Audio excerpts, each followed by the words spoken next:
Uma boa tarde a todos. Eu me chamo Giovanni Lobato, sou mestrando do PROEF, Polo de Manaus, e estou aqui hoje para apresentar um mapa conceitual que será utilizado como critério para a avaliação final da disciplina Problemáticas da Educação Física.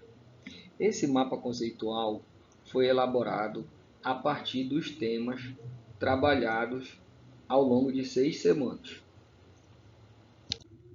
Na primeira semana, o tema foi o abandono do trabalho docente. E o texto base foi do autor Fernando Gonzalez, Educação Física Escolar, entre o rola-bola e a renovação pedagógica. O autor destaca que existem diversas formas de se ensinar a educação física, diversas práticas pedagógicas nas escolas brasileiras. Entre essas diversas formas de ensinar, ele destaca 3. São as práticas tradicionais, onde predominam os esportes, atividades físicas convencionais, com foco em rendimento, competições e regras rígidas, reproduzindo modelos de esportes institucionalizados. A próxima categoria ele chama de rola-bola, ou abandono do trabalho docente. Caracteriza-se pelo desinvestimento pedagógico, quando o professor apenas libera a bola para os alunos jogarem, sem planejamento, orientação ou objetivos educativos claros. Essa prática ainda é bastante comum, mesmo nos dias de hoje, e é a categoria mais criticada pelo autor. É a prática pedagógica que o autor mais bate em cima. A terceira categoria diz respeito a práticas inovadoras, onde busca-se romper com o tradicionalismo e o abandono, problematizando a cultura corporal do movimento e propondo aulas que valorizam o conhecimento do corpo, a diversidade de práticas corporais e a reflexão crítica sobre o movimento.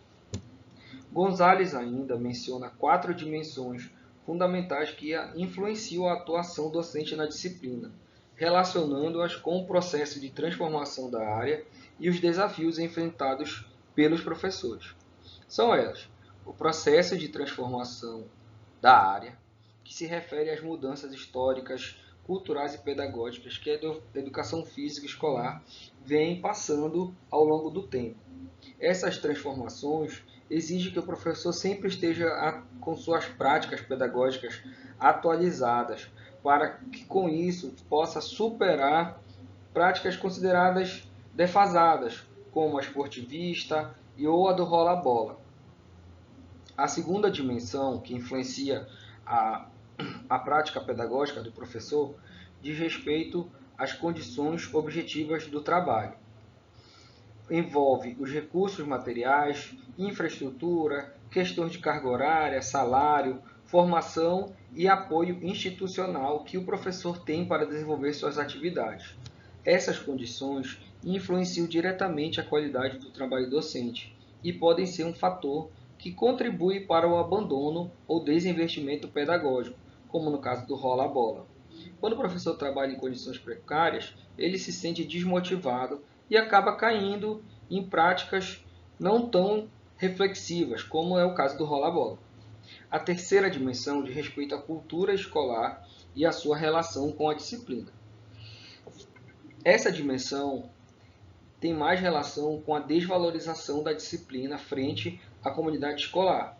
É a visão que os alunos têm da disciplina, de que não é tão importante, dos professores de outras disciplinas que acham que suas disciplinas são mais importantes que a educação física, ou a própria direção e coordenação escolar, quando ela toma atitudes como, por exemplo, pedir para o professor levar uma outra turma para brincar na quadra. Tudo isso desmotiva o professor e faz com que ele influencia e acaba influenciando na sua atuação docente.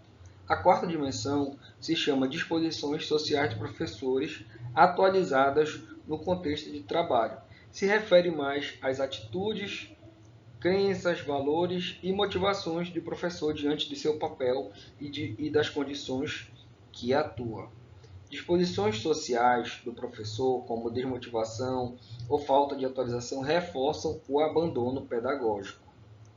Por fim, o abandono no trabalho docente, exemplificado pelo autor como rola-bola, é criticado por sua falta de intencionalidade pedagógica e descompromisso com a formação do aluno. Superar esse abandono exige práticas inovadoras, planejamento e uma postura ativa do professor, visando uma educação física escolar de qualidade e com sentido educativo.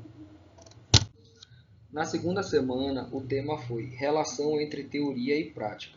O texto base foi o de Zoraia Darido, Relação entre ensinar a fazer e ensinar sobre o fazer na educação física escolar. O texto nos mostra que a educação física vai muito além de apenas movimentar o corpo. Ele deve também fazer pensar sobre o movimento. De um lado, temos o ensinar a fazer, que se refere à vivência prática das atividades corporais. É quando os alunos jogam, dançam, correm, lutam, experimentam o corpo.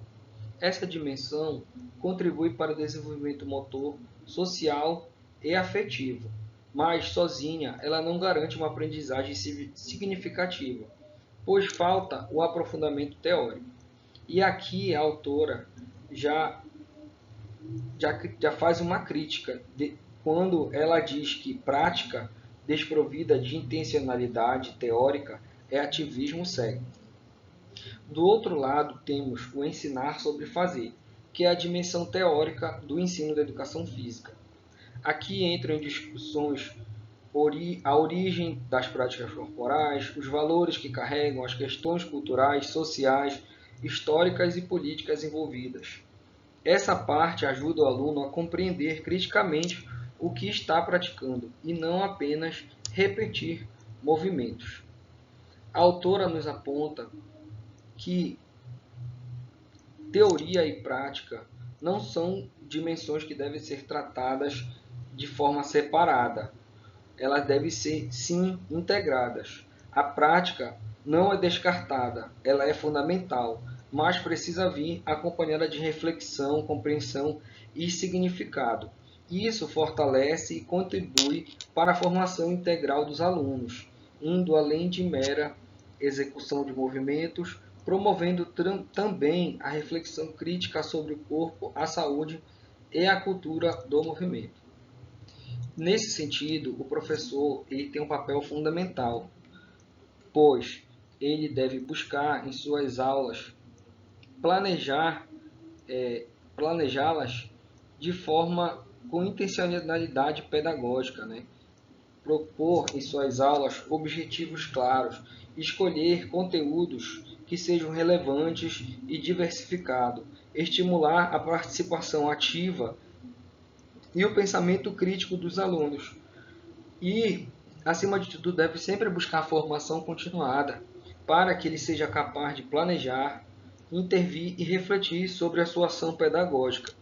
De maneira geral, esse tema nos leva a refletir que ensinar a fazer e ensinar sobre fazer são dimensões indissociáveis na educação física escolar. A relação entre teoria e prática deve ser de integração, uma deve complementar a outra, superando dicotomias históricas e promovendo uma atuação docente crítica, reflexiva e significativa para a formação dos estudantes. Na semana 3, o tema foi os aspectos legais da educação física escolar. O texto base foi Educação Física como componente curricular da educação básica, aspectos legais, da autora Fernanda Hippoceto e Zoraia Darido. O objetivo principal do texto é entender a trajetória legal da educação física no Brasil, desde as suas primeiras menções até a sua consolidação como disciplina obrigatória, e discutir alguns pontos importantes, principalmente no que diz respeito a questões de dispensa, né? Das aulas serem facultativas. Bom, o início dessa jornada histórica, né, da legalidade da educação física no Brasil se dá em 1961, na LDB de 1961.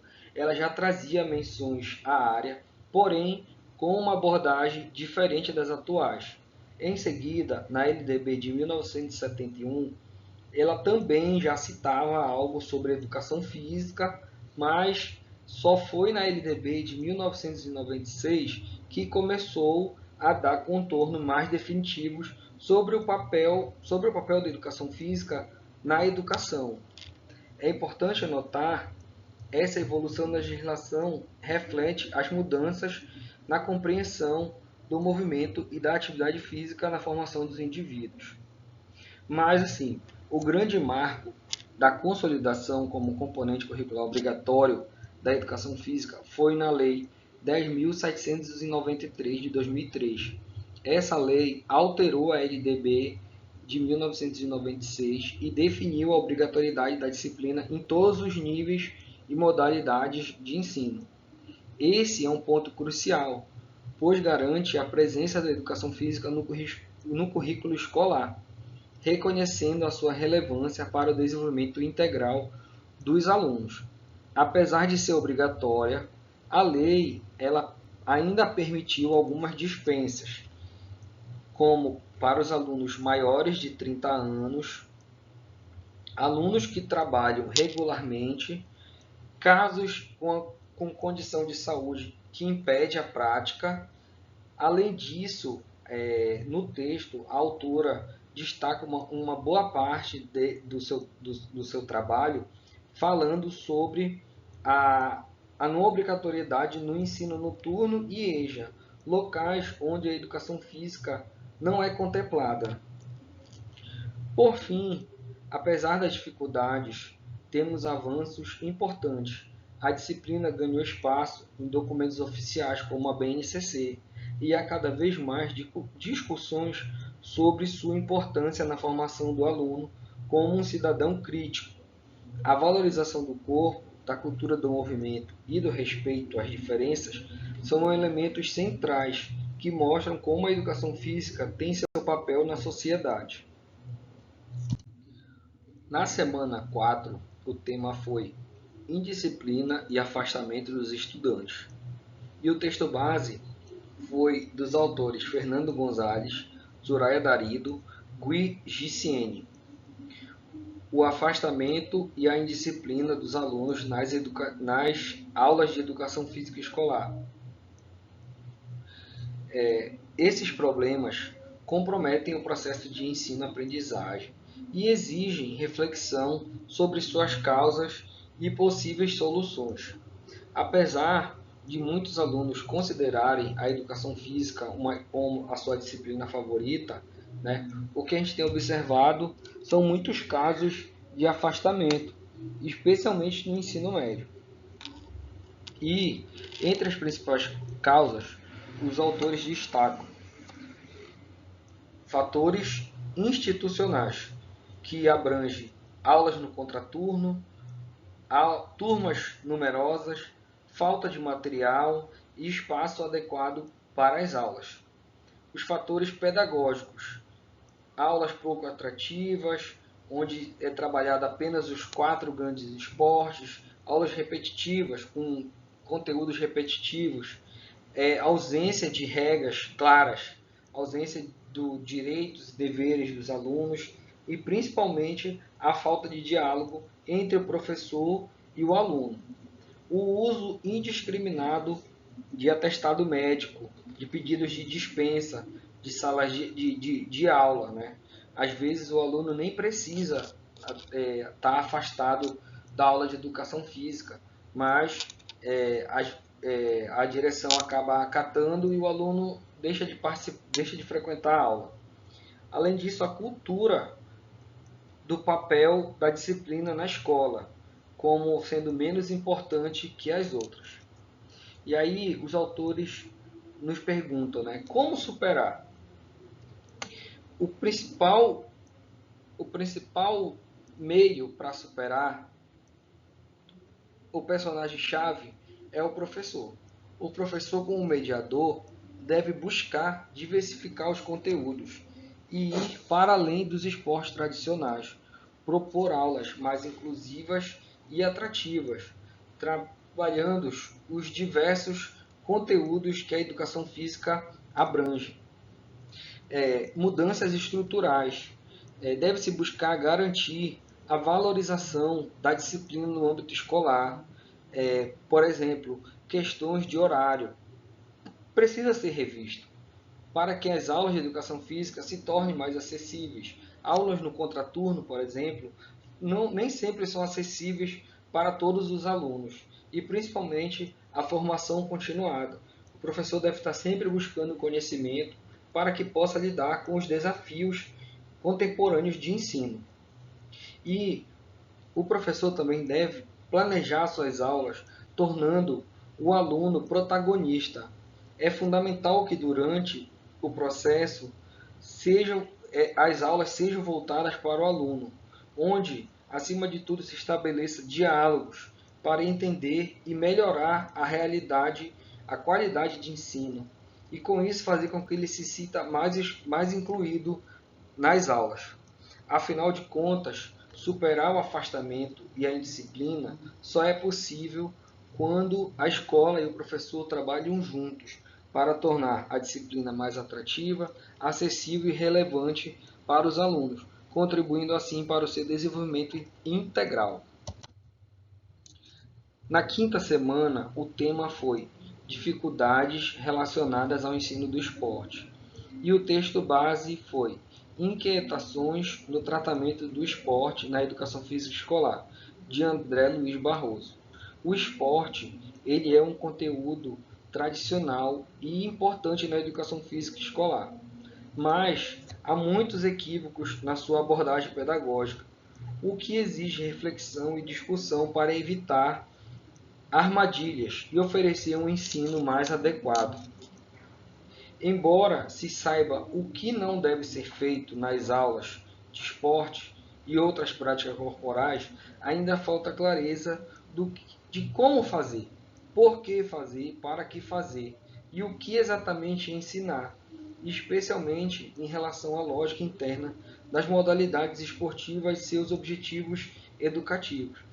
Muito se fala, não é certo ensinar o esporte dessa forma, não é certo ensinar desse jeito, mas pouco se fala qual é o certo a se ensinar. Então o autor levanta algumas inquietações, como por exemplo, a repetição do modelo de alto rendimento, a ausência de crítica e reflexão sobre o esporte, a exclusão dos alunos com menor habilidade, a falta de intencionalidade pedagógica, a redução do esporte à técnica e competição. Essas práticas acabam tornando o ensino do esporte limitado, repetitivo e pouco significativo.